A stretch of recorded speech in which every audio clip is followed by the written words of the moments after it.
Hello, this is day 20 of Putin's War. As I said earlier in my last presentation, I would like to describe it only as Putin's War because it's purely by the whimsical desire of Putin that he has actually embarked on this war against Ukraine. So it's day 20. The world is waiting anxiously to see how the war is going to have its closure. By any yardstick, 20 days in a war, localized war between two countries, it's quite a stretch. If I remember right, in 1971, there was a war between India and Pakistan, which was only for about 14 days. And India had a war against China sometime in the 60s. It was even much less, I guess. In a war which actually takes about 20 days, the economy of both the countries are likely to be shattered. That's going to have ramifications all over the world economically. So it's quite a lot actually. So the world is really, it's very reasonable to say that the world is expecting very anxiously to see how the war is going to have its closure, hopefully without much loss to the interest of the world at large. The pages of history would clearly show that nowhere at any time the aggressor has actually won. Okay, particularly when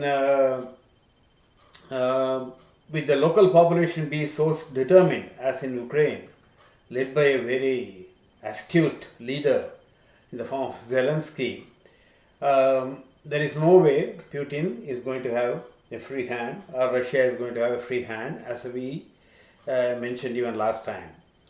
So any victory, if at all, Russia is going to have, it's going to be short-lived, and not really to be treated as victory in the real term.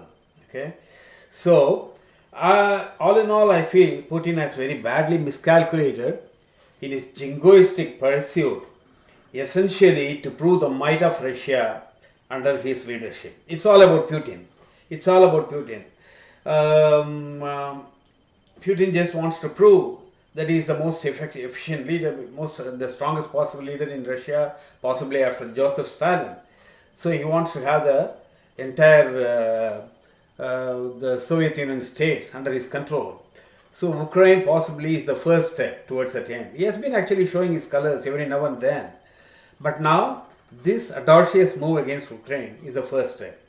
So, but I think he has very badly miscalculated. He has overestimated his own capabilities, the capabilities of the Russian army to quickly bring Ukraine under his control. Possibly he would have guessed that the whole thing would have been possible within about a week's time or so, which was what originally said. But it's about 20 days. Ukraine is just not about to be giving up at all. So history has been a witness to numerous movements, insurgent movements, starting with Spartacus, which was sometime in 70 BC, before the advent of birth of Christ. That was in Rome. It was called Gladiators' Rebellion. In fact, ultimately the rebellion lost because against the overwhelming power of the Roman emperors, the Spartacus movement was not able to do much. But it was really quite a surprise in those days that it lasted as long it did. I think it was for about 2 years or so. But eventually it lost against the overwhelming might of the Roman emperors. That was only to be expected. But that movement was the first pro-labor movement. A kind of pro-labor movement. In those days, gladiators they were all slaves basically. They were not laborers, they were slaves, but the slaves movement actually against the might of the Roman emperors. In fact, it used to be said, Karl Marx himself derived his inspiration only from the Spartacus rebellion in Rome. So to come up with his pro-labor ideology, Marxism. So most of the powerful freedom movements, many in the form of insurgencies through violence, actually have taken place, and many of them have eventually won. The aggressors, the oppressors have not had the last laugh. It's only the insurgent movements which have, I mean, there have been some failures like the one in Sri Lanka recently, Liberation Tigers of Tamil Eelam, the Tamil freedom movement that lost. But more often than not, if the cause is right, the insurgent movements have always succeeded. The freedom movements, I would like to actually say it as freedom movement because the one led by Mahatma Gandhi in India was not necessarily an insurgent movement. It was a freedom movement actually. Okay, so when the cause was right, when the overwhelming force of the population was with you, so it was it was only it only led to that victory of the freedom fighters against the oppressors. The oppressors would have upper hand from time to time over the course of the freedom movement when the struggle is actually ongoing, but eventually they are only bound to lose because people's determination is really so powerful. Nothing can really work against the people's determination. As somebody said, if the people are prepared to lose the ultimate, the life itself, no force on earth can completely subdue them. That's actually something like that. Is Putin is actually finding now in Ukraine, to his own dismay, because with all the exaggerated ideas about his own strength, he thought he could actually subdue Ukraine very easily, but that's not about to happen, nor has it happened so far. So many movements I can actually talk about.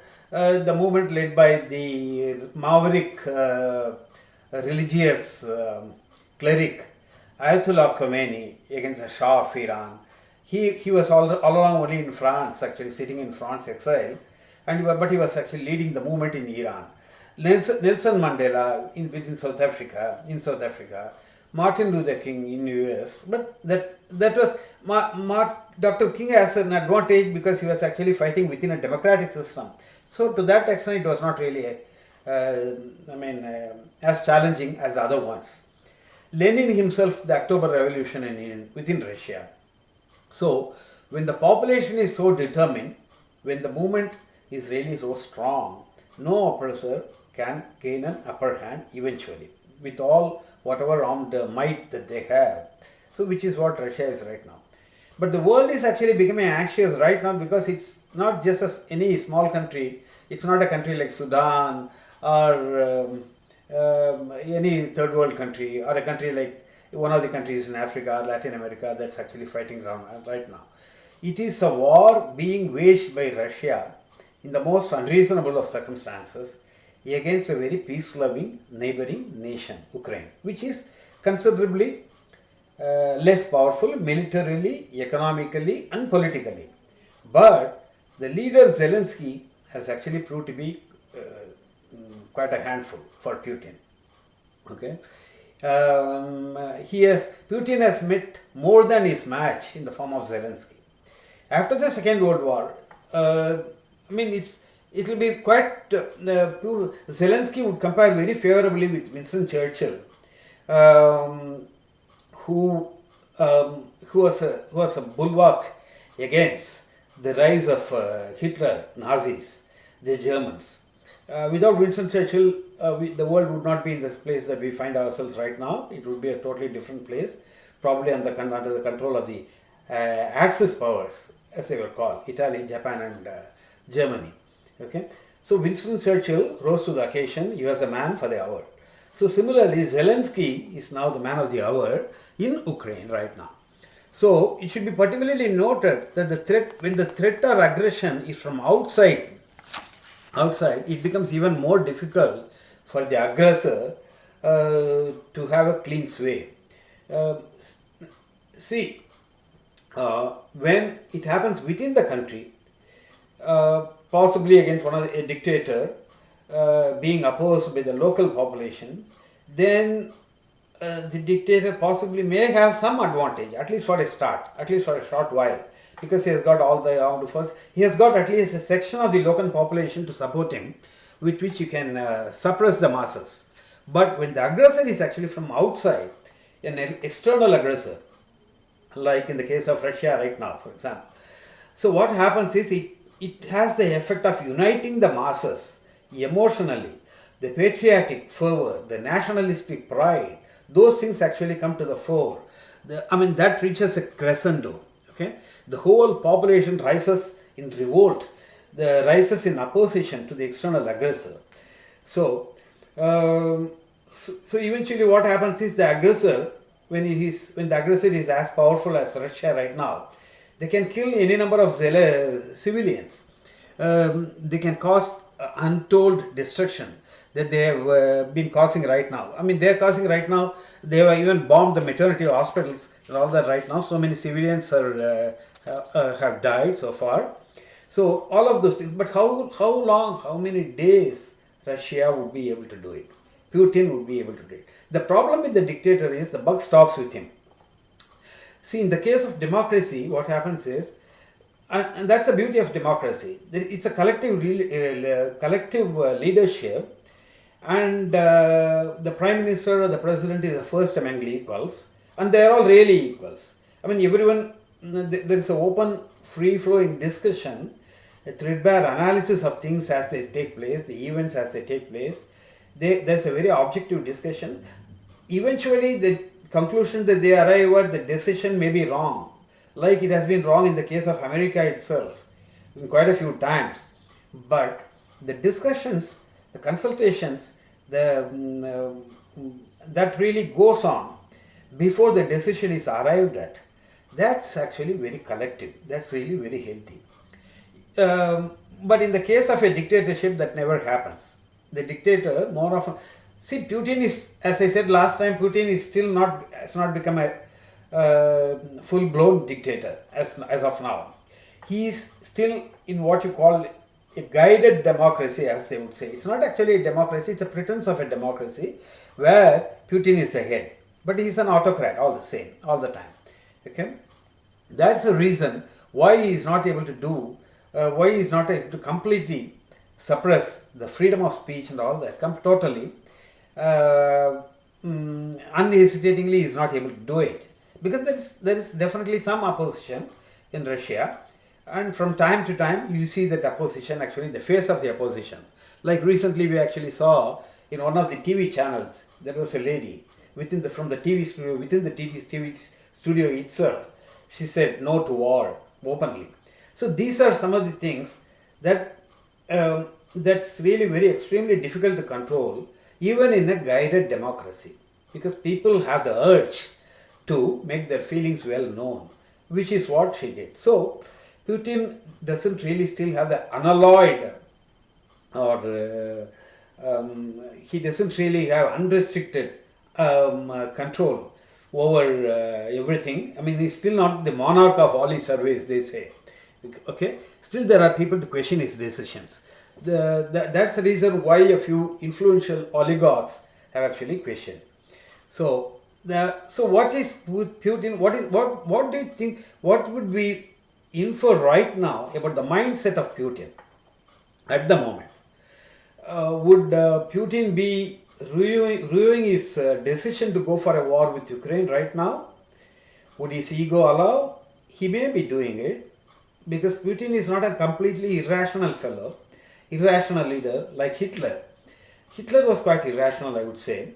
Hitler was also guided by an ideology which was quite flawed. However flawed the ideology is, if the leader has an ideology, he can base all his actions upon the ideology. But the actions are likely to be, if the ideology is flawed, if the ideology is full of hatred for others, then the actions are likely to be quite destructive, which is what happened in the case of Hitler. But Hitler also did not have any personal interest. He had, in psychological terms, he had what you call an antisocial personality disorder, they would say. He was completely against everybody, against everything. He didn't really care too much. Had Hitler had the ability to bomb, to deploy a nuclear bomb, he would have done it without any compunction whatsoever. Okay, so that's the reason why he could shoot himself smiling all the time. He had a good feast, then he goes inside the room and shoots himself. That's a very irrational, psychopathic kind of behavior. Putin is not that. Putin is quite rational. Putin has got a lot of personal interest, his own personal interest, and that of his own friends and oligarchs, the all his hangers on to protect and support. He is very much interested in retaining power. He is very much interested in retaining his own influence. So he is not that irrational. So Putin would just say the threat of nuclear war Putin can definitely do, and that may not really be very surprising because he just wants to shock the world. He just wants to shock the Western powers. I mean, there is when you the moment you actually talk about nuclear war, that actually creates a shock and a fear in people's mind. He also wants to instigate the masses. That didn't really work. Nobody was taken in by the Putin's threat. Nobody believed that he was actually saying it very seriously. So that did not really work. But Putin is definitely not an anarchist like Hitler. So Putin is not would not like to see the destruction of the world. Would not, essentially because he would not like to see his own personal destruction. He would not like to see that his own interest or sacrifice and all that. He wants to actually preserve all of them and protect all of them. So it would not be surprising if Putin decides to go in for a compromise. Because Putin, I believe, he is also sensible enough to know that without a puppet government in Ukraine, which is nowhere in sight, okay, there is no opposition to Zellensky there. There is nobody prepared to play ball with Putin or Russia. So he cannot find a puppet to rule Ukraine, and who would be at the beck and call of Putin and Russia. So he is sensible enough to know that it's not going to be, even if he is able to completely conquer Ukraine, he is not going to be able to maintain it. He is not going to be able to deal with the insurgent movements that would definitely crop up in Ukraine. Right now it's only opposition. Right now it's only a military war between Ukraine and Russia. But once Russia gains the upper hand, Russia is in control, militarily in control of Ukraine, then what would happen is a lot of insurgent movements would crop up from every nook and corner. I mean, that's going to be impossible for Russia to control. Okay, in the process, Russia is going to lose quite a bit. So Putin is sensible enough, possibly by now. That's what I surmise. After about 20 days of war, he would be seeing the ineffective way by which the Russian military has waged the war. By all accounts, their strategies have not been really sound. So Putin may be looking for a face-saving solution now. The peace talks that are going on, which by all accounts, Russia seems to be engaging in quite seriously and willingly. Okay, so see, what is the bottom line? The bottom line is Zellensky has openly said that our becoming a member of NATO is not going to happen anytime soon. Okay, that's one of the basic conditions for Russia. The other one is Putin. Earlier, Russia would not have been satisfied with that alone, but now, in the given conditions, when on seeing the resistance from Ukraine, which has been totally unexpected from Russia's point of view, they may be prepared to go in for a solution, compromise, without losing face. Okay, so this NATO membership is one thing on which they could possibly have the way. Ukraine may be prepared to wait, bide its time. When the regime possibly changes in Russia sometime, then they may apply for the NATO membership, all of them. But in any case, they have got all the support of most of the countries, NATO members right now. And they are doing all that they could, except actually closing the skies, which is really too serious, because that may lead to a lot of more serious conflagration between the Western powers and Russia, which is not disabled. Nobody really wants it now. So NATO is one thing. The other one, Putin has recognized two regions within Ukraine. He would like that recognition to remain. he would like Ukraine to sacrifice it completely, give up on those regions. That is something Ukraine would not be prepared to do at all. That will be too much of a compromise. That will be a very major compromise too. And Zelensky, for all that we have seen now, and Ukrainians, for all we have seen, the determination, the character that they have demonstrated, the kind of Ukrainian stock itself has actually gone up quite a bit in the eyes of the world now. That's something which Ukrainians may not be prepared to do right now. So, what is, in short, what is likely to happen? We could expect to see some kind of compromise being arrived at here now. Possibly the war is. I mean, meanwhile, even as the peace talks are going on, Russia would try to inflict as much harm as possible on the civilian population. They would try to destroy all the infrastructure, facilities, nuclear plants, whatever they have. Even already they have actually done something there. They have done significantly. The destruction that they have caused is very significant. But they would like to go even further on that. So between now and the conclusion of the peace talks, 5 days, 10 days, or whatever, Ukraine is likely to be at the receiving end. But the stalemate has actually not reached now. Right now, it's not that. Ukraine is still slightly on the receiving end, I would say.